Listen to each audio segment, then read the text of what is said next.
if you feel your chest tighten the moment you walk into a packed mall, if you've ever stood in a crowded subway and felt your skin crawl because strangers are breathing on you, if you scan every room for the nearest exit before you even say hello to anyone, if you faked being sick to avoid concerts, weddings, or parties because the idea of being surrounded by hundreds of people makes you want to disappear, then you need to hear this. You are not broken. You are not antisocial. You're not weak, and you don't have a disorder that needs fixing. What you have is a nervous system that refuses to shut off, and psychology has a name for people like you. You're a high threat detector. While everyone else is taking selfies and getting drunk in the crowd, your brain is doing something they can't even comprehend. It's scanning. It's calculating. It's tracking exits, monitoring faces, measuring distances. Your ancestors survived because of this. Their brains could spot the predator in the tall grass while everyone else was laughing around the fire. You didn't lose that ability. You just live in a world that punishes you for having it. Here's what nobody tells you. The world needs you to ignore your instincts. It needs you to pack into stadiums, stand in lines, sit in open-plan offices, and smile while strangers invade your space. Because if you don't, you're not productive. You're not a team player. You're not normal. So they gave it a name. Social anxiety, introversion, agoraphobia. Soft little labels that make it sound like something's wrong with you. But here's the truth they don't want you to know. Crowds are unnatural. For 99% of human history, we lived in groups of 50 to 150 people. That's it. You knew every face, every voice, every threat. Your brain could relax because it had context, it had control. Now, you're surrounded by thousands of strangers every single day. On the train, at the grocery store, at the airport. And your brain, this ancient, powerful machine, is trying to do what it's always done. Track every single one of them. It's scanning for micro-expressions. Who's angry? Who's unstable? Who's too close? It's monitoring sounds, sudden movements, raised voices, footsteps behind you. It's calculating escape routes, how far to the door, how many people are blocking it, whether you could get out if something went wrong. This isn't a malfunction. This is precision. But the modern world doesn't care about precision. It cares about compliance. So they tell you to just relax. They tell you exposure therapy will fix you. They tell you everyone else is fine. So why aren't you? Because everyone else is asleep. They've turned off the part of their brain that kept their ancestors alive. They've learned to ignore the signals, to numb out, to pretend that being surrounded by strangers in a confined space is safe just because it's common. You didn't turn it off, and that makes you dangerous to a system that needs crowds to function. So here's the promise. I'm going to show you 5 signs that prove you're not broken. You're built different. 5 behaviors that look like weakness, but are actually evidence of a nervous system that's more advanced, more alert, and more intelligent than the people around you. And by the end of this, you're going to stop apologizing for leaving early. You're going to stop forcing yourself into spaces that make your skin crawl, and you're going to start recognizing what you actually are. Not anxious, not flawed, evolved. There's a system in your brain called the reticular activating system. And if you hate crowds, yours is working overtime. Most people have never heard of it, but it's the reason you can't relax in a packed room while everyone else seems fine. Here's how it works. Your brain receives about 11 million bits of information every single second. Sounds, faces, movements, smells, textures, the hum of the air conditioner, the flickering of the lights, the shuffle of someone's feet 3 rows behind you. 11 million bits every second. And your conscious mind? It can only process about 40, so your brain has to decide what gets through, what you pay attention to, what gets ignored. That's the reticular activating system. It's the filter between the world and your awareness. Now here's where it gets interesting. In most people, that filter is thick. Their brain automatically tosses out 99.9% of the noise. They walk into a crowded bar and their system says, irrelevant, irrelevant, irrelevant. They don't notice the hum of conversation. They don't track the guy in the corner staring at his phone. They don't register the emergency exit or count how many people are blocking the door. Their filter protects them from overload, but it also makes them blind. If you hate crowds, your filter is thin. Your reticular activating system doesn't throw things away. It lets more information through. You notice the flickering light, the person walking too close, the shift in someone's tone of voice, the bottleneck forming near the exit. You're not imagining it. You're processing it. In 2015, researchers at Northwestern University studied something called low latent inhibition. It's a condition where your brain has a reduced ability to screen out stimuli that most people ignore, and they found something fascinating. People with low latent inhibition are more creative, more observant, more aware of their environment. But they're also more likely to feel overwhelmed in chaotic or crowded settings because their brain refuses to filter out the chaos. They called it a liability. I'm calling it a superpower in the wrong environment. Think about it like this. Imagine your brain is a sentinel standing on a watchtower. Most people's sentinel sits down, puts on headphones, and scrolls their phone. They've decided the village is safe. They've chosen to stop scanning for threats. Your sentinel, still standing, still watching, still tracking every movement on the horizon. In a crowd, that's exhausting. Because your brain is doing the job it's supposed to do, monitor your environment for danger. But there's too much environment and not enough context. Every stranger is a potential variable. Every sudden movement is a possible threat. Every loud noise could be something worth running from. And because you don't know these people, your brain can't relax. It can't say that's just Karen being loud again. It has to treat everyone as unknown. So while everyone else is laughing and drinking and ignoring the fact that they're packed into a space with 300 strangers and 2 exits, your brain is doing math. How fast could I get to the door? Who's blocking my path? Is that person unstable?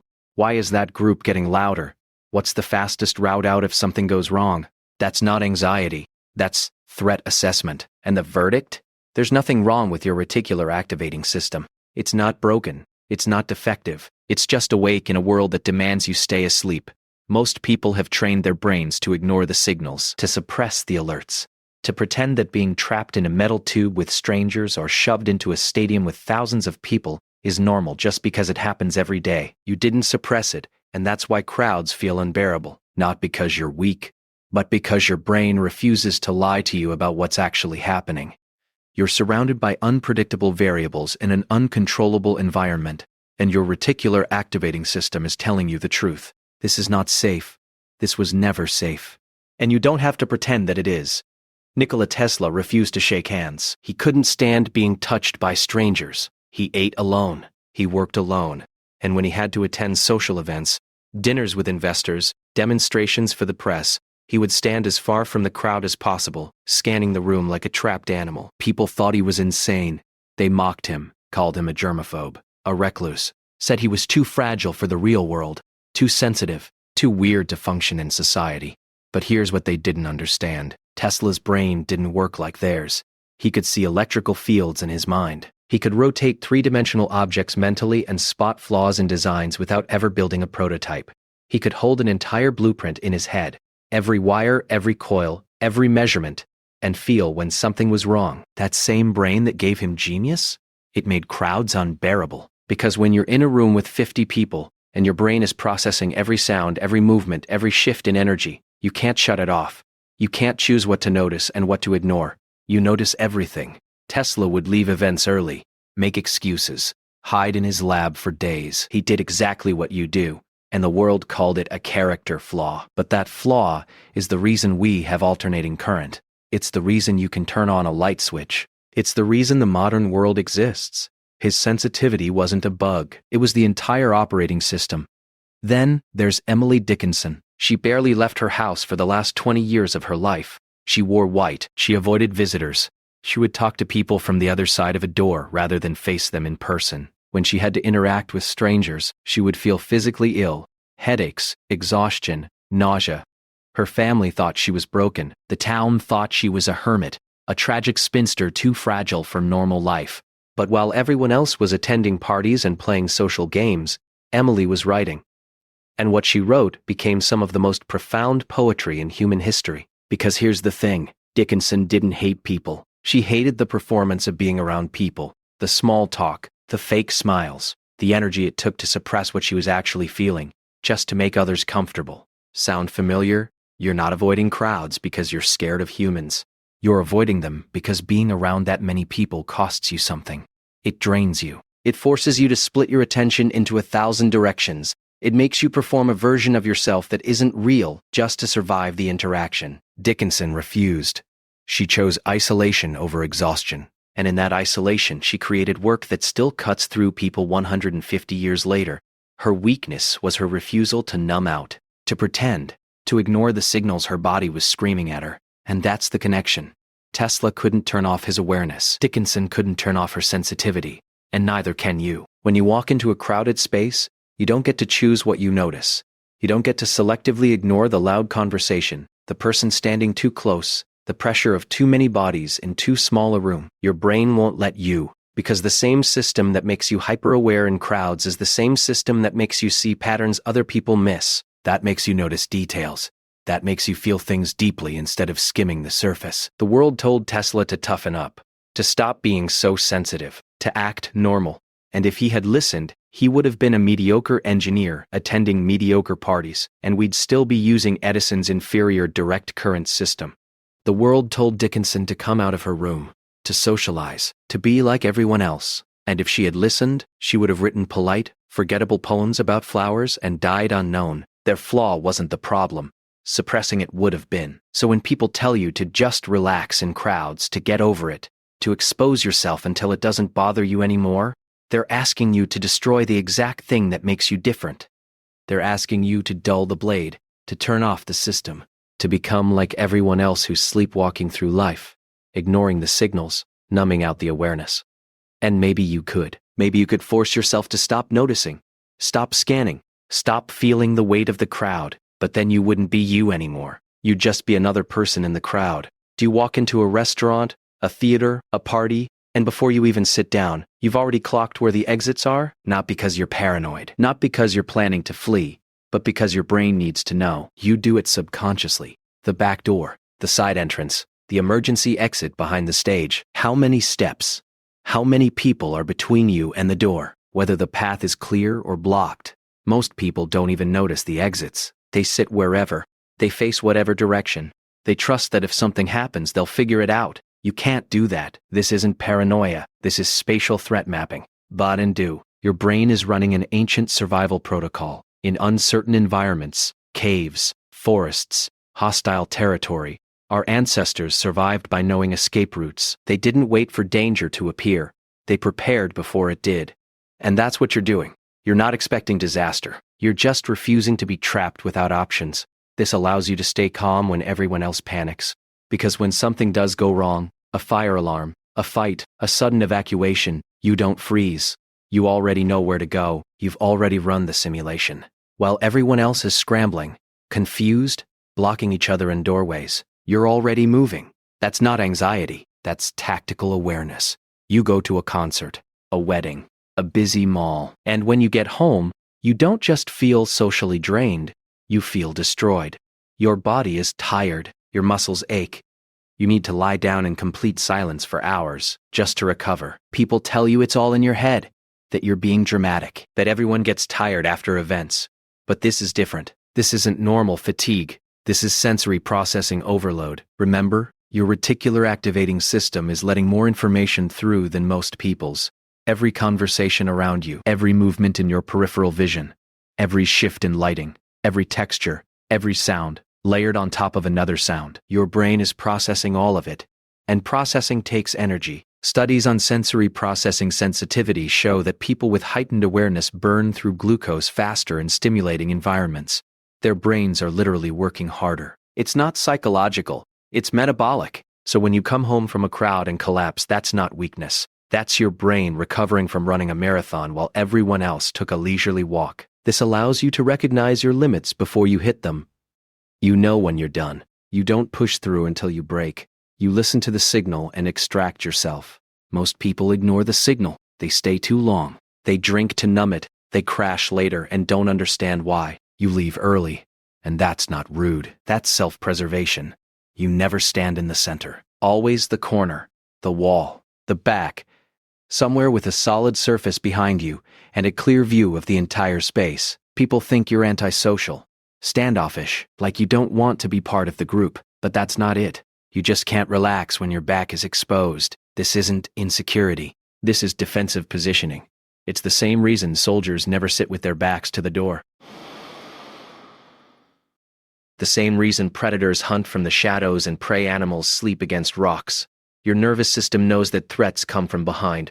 In a crowded room, Standing in the center means you're surrounded. You can't see everyone. You can't monitor all the variables. Someone could bump into you, startle you, invade your space without warning. But at the edge, you have control. You can see the whole room.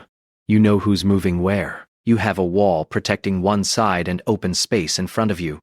This allows you to actually engage with people when you want to, because you're not spending all your energy monitoring threats. You've minimized the variables. You've created a position of control. While everyone else is packed in the middle, distracted, vulnerable, you're operating from a position of tactical advantage. That's not isolation. That's strategy. The second you walk in, the timer starts. You're already calculating how long you have to stay before you can leave without seeming rude. An hour, 2 hours max. You're not enjoying the event. You're enduring it. And every minute that passes, you're thinking, how much longer do I have to be here? People think you're ungrateful, negative, like you can't just be present and enjoy the moment. But here's what they don't understand. You're not counting down because you hate people. You're counting down because you're managing a limited cognitive budget. Your brain has a finite amount of energy to spend on high-stimulation environments. And unlike most people, you're aware of it. You know that after a certain point, you're going to hit a wall. Your patience will evaporate. Your ability to filter sound will collapse. You'll go from uncomfortable to unable to function. So you ration your time. You portion it out. You give the event what you can afford to give. And then you protect yourself by leaving. This isn't negativity. It's resource management. Power fix. Athletes do this. Soldiers do this. Anyone operating in a high-demand environment learns to monitor their reserves and extract before they're completely depleted. This allows you to show up without destroying yourself. You don't have to avoid every social event. You just have to set boundaries around how long you stay. Most people don't set boundaries. They stay until they're miserable, drunk, or burnt out. Then they wonder why they dread the next invitation. You leave while you still have something left. And that's not weakness. That's discipline. Your phone buzzes. Hey, can't make it tonight, sorry. And instead of disappointment, you feel a wave of relief so intense it's almost euphoric. You don't have to go. You don't have to perform. You don't have to spend 3 hours in a loud bar pretending you're having fun. You're free. And then the guilt hits. Because you think something's wrong with you. Normal people feel disappointed when plans fall through. They feel left out. They experience FOMO. You feel liberated.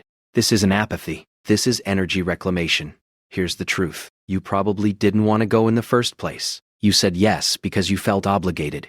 Because you didn't want to seem flaky. Because everyone else was going, and you didn't want to be the one who stayed home. But your nervous system knew. It knew that event was going to cost you. That it was going to drain you. That you'd spend the entire time managing your discomfort instead of actually connecting with anyone. So when it gets canceled, your body celebrates. Because now you get your energy back. You get your time back. You get to do what actually restores you instead of what depletes you. This allows you to recognize what you actually want versus what you think you should want. Most people can't tell the difference. They say yes to everything, then wonder why they're exhausted and resentful. You feel the relief. And that relief is data. It's your system telling you the truth about what serves you and what doesn't. So the next time you feel that wave of relief when plans fall through, don't feel guilty. Don't apologize for it. That's your body telling you that you just dodged something that would have hurt you. And maybe it's time to start listening. There's a Japanese art form called kintsugi. When a piece of pottery breaks, instead of throwing it away or hiding the cracks, they repair it with gold. They don't pretend it was never broken. They don't try to make it look normal again. Efforts. They highlight the fracture. They make the broken part the most beautiful part. And when they're done, the bowl is worth more than it was before it shattered. That's you. The thing the world calls a flaw. Your hyper-awareness, your sensitivity to crowds, your need for exits and edges and escape routes. That's not damage. That's the gold running through your cracks. You were never supposed to blend into the crowd. You were built to stand apart from it, to see what they miss, to feel what they've numbed, to notice the threats they ignore. And I need you to understand something. The world has enough normal people. It has enough people who can pack into stadiums and airports and nightclubs without a second thought. Enough people who silence their instincts. Enough people who've trained themselves to stop noticing, stop questioning, stop scanning for danger. The world doesn't need another one of them. It needs people who still hear the signal. People whose nervous systems refuse to lie. People who walk into a room and immediately understand the geometry of threat and safety.